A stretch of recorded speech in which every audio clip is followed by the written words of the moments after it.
ordinary to extraordinary in the book, Magical 40 at 40. Another inspiring profile and another photogenic smile as well.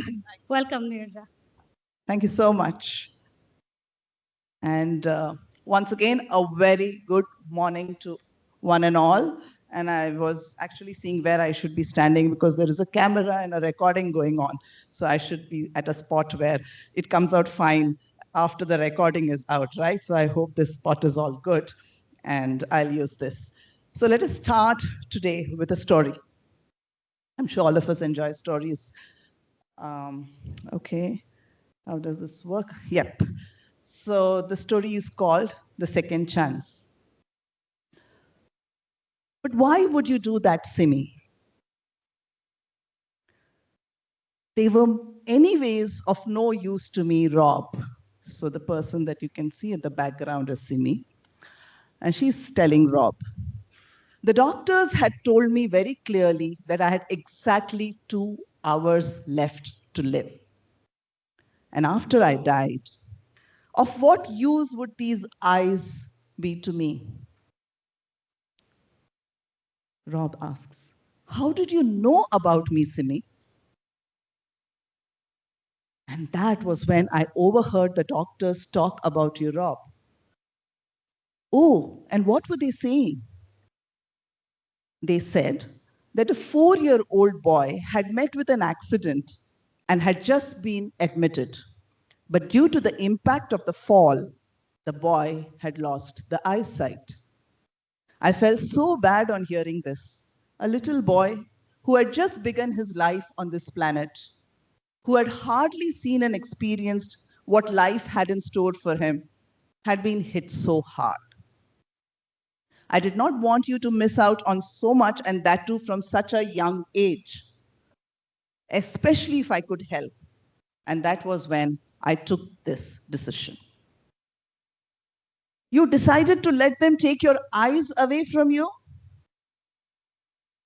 Yes, Rob. I heard the doctors say that the only way to restore your eyesight would be if they were able to find a donor and perform the operation. I immediately told them what I had in mind. They were more than happy to agree.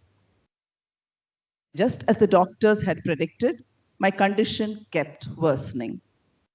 And the next thing I remember is a feeling of eternal bliss, as though all my sufferings had just vanished. And the next thing I remember is opening my eyes to find my parents looking at me, their eyes filled with tears of joy. I didn't know what had happened.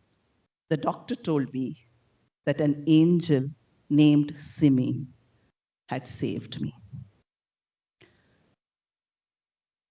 Now, a question to all of you. Who do you think wrote this story? And I don't want the author's name, okay? But if you want to kind of paint a demographic of the person who may have written this story. The boy, okay? A 4-year-old boy has written the story, okay? Anybody else? She who passed away before that, she wrote the story. So some of you think that someone who's been through this experience could have written the story. The doctor could have written the story. The boy's parents could have. So most of it is coming through as if I have experienced it, then I can write. Anything else? Do you think anybody else? Of course, we said the boy, and hence there's an age there. But anything else, if someone who was not in the experience could have written the story? Sorry? A nurse who observes, okay. And then he or she is rewriting it. All right. So I can go on, forever. How did you find the story, by the way? Heavy, not to start the day with. Okay, all right. So the author of the story is sitting in this room in the first row, Sneha Ganesh, my daughter. Okay, and she wrote this story when she was 17. Today she's 22. I'm giving away your age, I'm sorry, but it's been 5 years since she wrote the story. And she was not in the scene. Well, by God's grace and thank you, she is an able bodied person. There is nothing that she has ever experienced, seen, observed of this kind. She has never been in a situation like this. She's never, kind of heard anything of this sort. But the girl at 17 wrote this story, and there's a little bit more to this story, but I couldn't have taken my keynote as equal to the story, and hence I had to kind of cut it short at the right time. But you see, a 16-year-old writing something has created an impact on all of us today who heard the story. In some ways, it moved some of us, it left some of us curious. It's probably making us reflect. Okay, how are we envisaging life? Are we considering maybe an organ donation? No, it's kind of challenging us in many ways. And that's why I titled this talk today as Write Like a Leader. What do leaders do? Leaders create an impact, create an influence. Many of us follow the leaders who inspire us. And each of us who's writing today, and I think most of us, and I can almost say all of us, write in some way or the other, are leaders.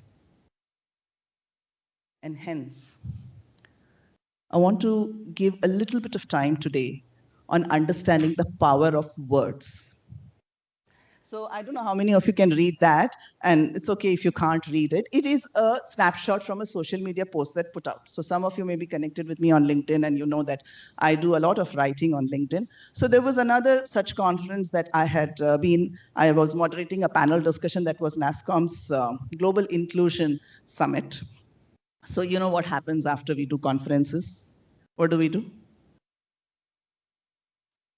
We put it out on social media, and I hope today most of us will, kind of use some pictures from today's session and, write about our learnings and the fun that we've had.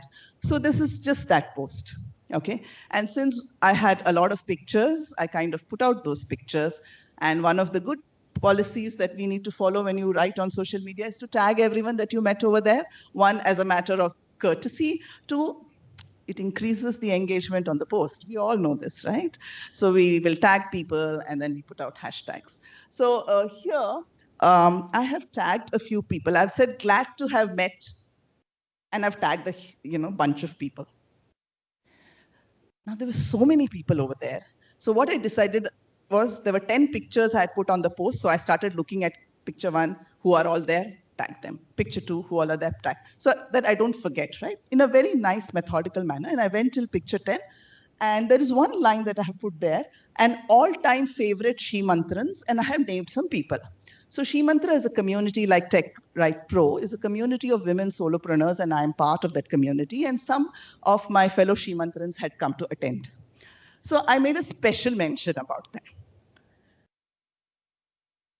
After this post went out, one of the people who's been tagged on that post messaged me. And she said, the last time I checked, I was also a She Mantran. Okay. And I went back and I saw that that lady was not in the group picture of the She Mantrans, but she happened to be on another picture. So I tagged her there. So she didn't get acknowledged as my all-time favorite She Mantrans. So I said, oh, I'm so sorry. It was not intended to, and I'll make a change. And she said, no, it's not really required. But you see what happened. My words caused some kind of disappointment to her. Another screenshot, I don't know again whether you can read this. This is a WhatsApp forward that I received, and all of us, I'm sure, are following whatever's happening in Kolkata and the nationwide, discussions on that. So this was a forward which came on a group, which says the police have launched a free travel scheme, and there are some numbers over there, and this is applicable all over India. So if someone wants any kind of, you're in an emergency situation, please call on that number. The minute this message came to me, I asked the lady who forwarded it, have you verified this? Because when you are forwarding something, it becomes your content. And hence, you are using your power of words to create an impact. Now, it is done in good faith. Maybe, so I don't forward, blindly. I went and Googled to find out if such a thing exists. And this is not a new thing. Apparently, this came up a few years ago, and I could trace it back to, say, Punjab or Ludhiana or somewhere where this number is applicable. And then there was some talk about such a facility being available in Hyderabad, but I couldn't hear anything about All India. Even if it was All India, today, you don't know where these messages are starting from. Even if I receive this message, I can just tamper with it, right? I can make the 855. It could have been an 844, and I made it 855, and I'm circulating it. And imagine if somebody saves this number and during distress calls on that number, and if that is a number that has been created by a miscreant, what would happen? Get the point? And that's the power of words.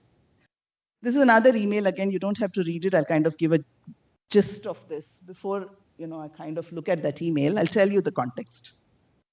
So I get invited to all kinds of programs and talks. So around Women's Day, there was this platform who asked me to do a few talks for their clients. So I did it for two of them. One was an in-person session. The second was a virtual one because the client was based out of Pune.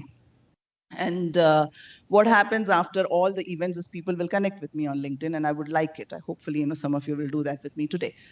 And once you've connected with me LinkedIn, you know all the other things that I do. So when I was traveling to Pune for conducting another workshop, this lady from that particular client place, she said she would like to meet me. And she came and met me.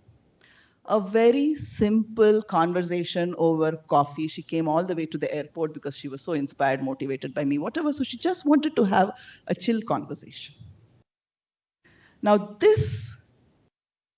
the platform who had introduced me to this client, that platform founder got to know that we had this conversation. And after that was this email. She tried calling me, but I was in workshop, so I couldn't take her call. She wrote this email. Hope all's well, tried reaching you a few times. During a discussion with someone, she mentioned meeting you. Regrettably, this came as news to me as I had not been informed about your visit beforehand. And I'm not reading the whole thing, I'm just reading some lines. While I understand that your intention may not have been to bypass our partnership, the lack of communication about this meeting has inadvertently created a sense of unease among us, and the team now feels threatened to work with you. Right? And then a whole lot of other things. And she kind of ends it by saying, I want to reaffirm our commitment to working together and exploring opportunities for mutual growth. Your expertise and contributions are highly valued. We are eager to continue our partnership after being threatened. I would appreciate the opportunity to discuss this matter, clearing the air, blah, blah, blah. Now, my reaction to this was, do I have to take permission from someone to go and meet someone? You introduce me to a client, fair enough. But we are social beings. Anybody can ask me to come. Like, Ramesh, are you going to prohibit me from meeting anybody today, later after the conference? Right? But look at that email. Yeah, she may want to talk to me, but do you do an email at the very first, and that to this kind of an email? So there was an exchange. I would say that if you know your customer, you shouldn't be insecure. And if you know me, then you should, and we have signed tons of NDAs, okay, to say that, okay, you will not impeach and you will not do, and then you write this email. Anyways, all of that happened. It kind of ended because she said, I don't think we can work together, etc. And I said, okay, thank you. Last month, her partner, so their co-founders, called me and said, we would like to work with you again. So I'm saying, what is it that is coming out? Are you even thinking about it? And then there is, this bit around influencer marketing. Many of us would possibly get asked to write a post for a particular platform on behalf of, a product that is getting launched. And I get, a lot of requests like this. I really kind of review what the request is. There could be friends, There could be family who will say, can you write out a post? It'll kind of, help me boost, whatever engagement. You could do it because you think it's a friend, it's a family person. But do you even think about what are you trying to promote? Because you, as whether you are an influencer or not, your words are creating some kind of an impact. So here is another message that came to me on LinkedIn. This lady said, I am whoever. I happen to meet you at this place. I'm very good technically, but going through a divorce for child custody. And it's been almost a year since I saw my child. I have lost confidence in my abilities. I want to talk to you. On LinkedIn, everything looks awesome because she's really doing well, in terms of her professional stuff. I want to talk to you once. And I thought, what can I do? Like, I am not a psychologist. I'm not a lawyer. I don't know how I can help her. So all I asked her was, as a response, how can I help you? And she said, I don't know what exactly. But when I see your programs and talks, I feel there is some way in which you can bring a change in my mindset and help me thrive. Okay. And I thought, goodness, I mean, she's placing so much of faith on me. I really don't know what I can do. And then I thought, why did she reach out to me? And then I looked at the post that I had put out that day. And I had conducted a session for women who had taken a career break. There were, so let me, Mintra, that's an organization who was hiring women on a career break. Apparently, they got 11,000 applications for 18 roles. So you do the math, that many number of people didn't even get through to the interview. So I was asked to address these women to talk about two things. One is, of course, how do you build a differentiator for yourselves in such a crowded market? And two, kind of counsel them to say, hey, this is not the end of the world. So I titled it The Winning Mindset. And then after the session was over, I put out the recording and I wrote something about it. But it's addressed for women on a career break. But this lady is going through a divorce and custody of a child issue, and she feels I can help her. So the words have a lot of power. And when we talk about leadership, these are some of the traits that come to us. And if I look at the dictionary, there'll be 1,000 other words. But these are some words when you think of a leader. When I ask you to think of an inspiring leader, think of a leader who you would just kind of follow blindly. There are some of these words, right? Self-awareness. Leader has a very high self-awareness. Respect for others, compassion, integrity, change agility, fairness, team development, accountability. What did all the stories that I narrate to you today do? In some ways, it was bringing out those kinds of outcomes, right? And hence, as a writer, whether technical writer, whether an influencer on social media, whether content development of any kind, storytelling, whatever kind of writing on WhatsApp, anything that you do has an impact and an influence. And hence, you're all leaders in your own accord. And I would really urge you all to be very mindful of what you put out there. As a technical writer, you may be writing content for a product brochure, you may be designing something for a website, you may be doing some promotional campaign, maybe you do email marketing. And I know we have all been taught that the subject has to be really catchy. But do you realize by saying what you are saying, how it could even affect the other person? Like, I'm just going and say, I did a session on the winning mindset, and this lady who's fighting child custody thinks that I can help her. Can I? Maybe. I didn't tag that lady, as part of the She Mantra, and she felt disappointed. So there's a lot of accountability that we carry as writers. And that accountability is equal to the accountability that a leader in an organization, the leader of a country, carries. And hence, when it is said the pen is mightier than the sword, it really is because of all of this. In your hands lies great power. You lead the world. And that's all that I wanted to leave you all today with. Thank you. Would love to stay connected and happy to take questions if we have the time.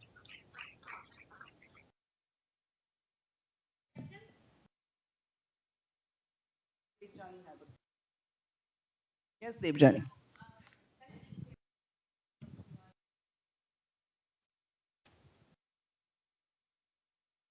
I tried calling her back.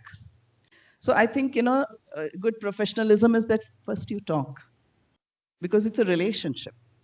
Words can be, interpreted in any way.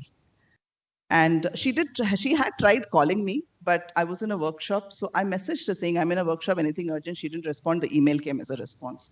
So I did calling her back, but she didn't take my call. And it was already 2, 3 days past this email. So I had to respond. So I responded saying that maybe we should talk about this to understand where this is stemming from, but she only responded over email and it continued getting worse. So I just put across my point of view, actually said it. I do not think I need to take permission to meet anyone. I don't need to take anyone's permission to meet anyone in this world. And please be assured that I am a professional. So I'm not going to, violate any agreements. So I will respond and I will put forth my viewpoint. But I would like to talk to the person to kind of clarify. But the point here is before you jump the gun, it is important. They want to work with me again. Now, I being me, I said, okay, let's see what you want to. Somebody else may never. They may not even entertain a meeting with them, right? What are you losing out on it? Thank you. Somebody else, yes?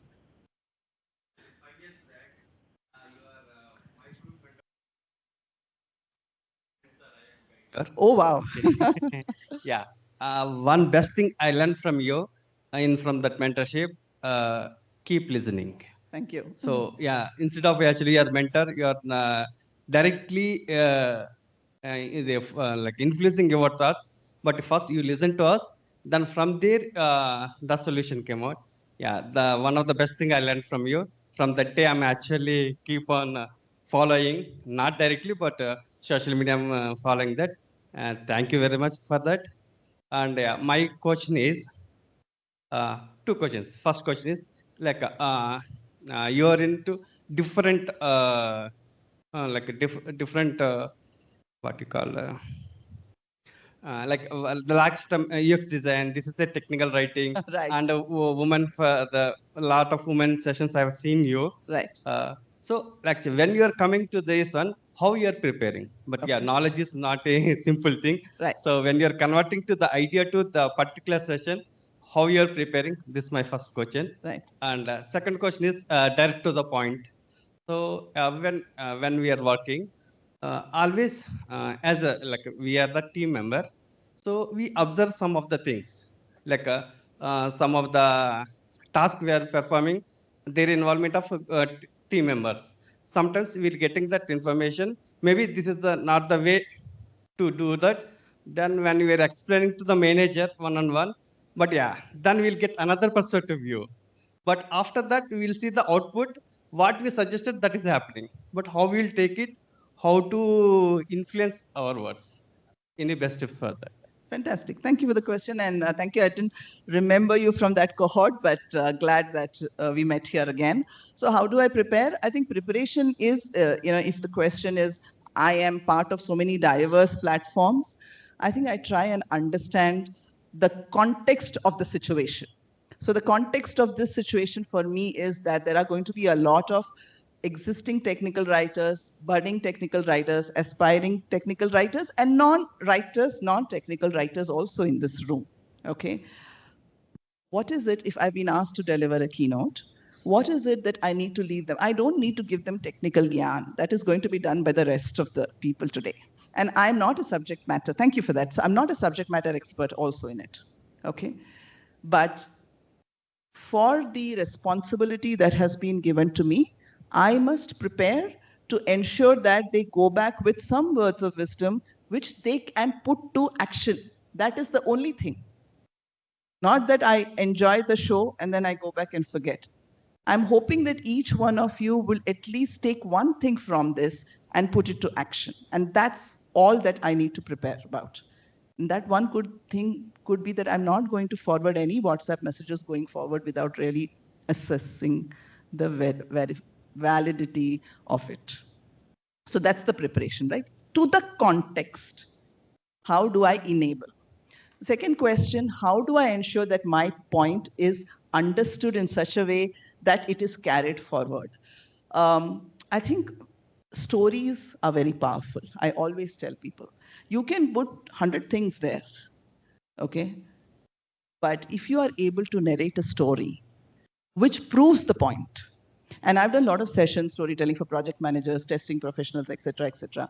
You bring out a story because of which something happened last time, something good, something bad, and hence you think we must be designing it this way.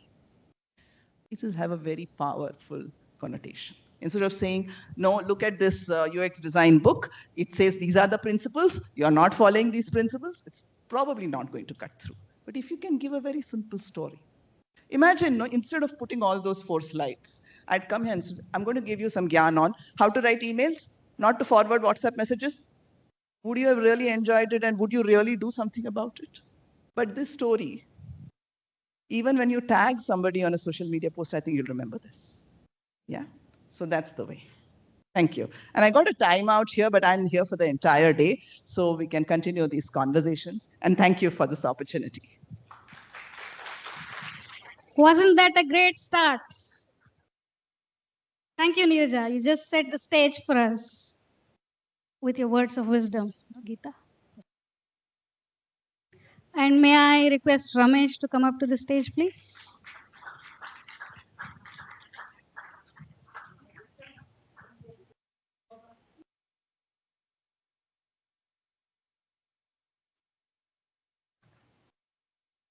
Let's hear it for Neerja.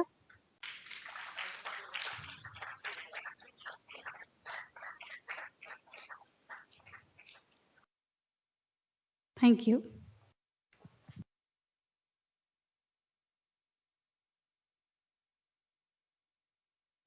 Yes. Sure. Okay, we now have our next speaker, Mr. Jayanta Mukherjee.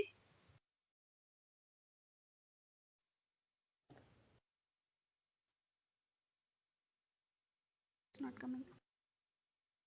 I should close this. It's not coming.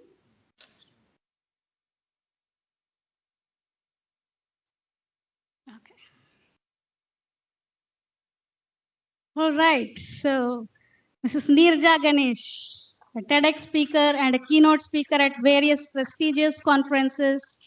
She's been invited by several forums across the globe to deliver talks on a variety of topics. She conducts training programs and leadership and behavior in a freelancing capacity. And Neerja was one of the top 10 finalists for the Women Tech Network Speaker of the Year Award 2023.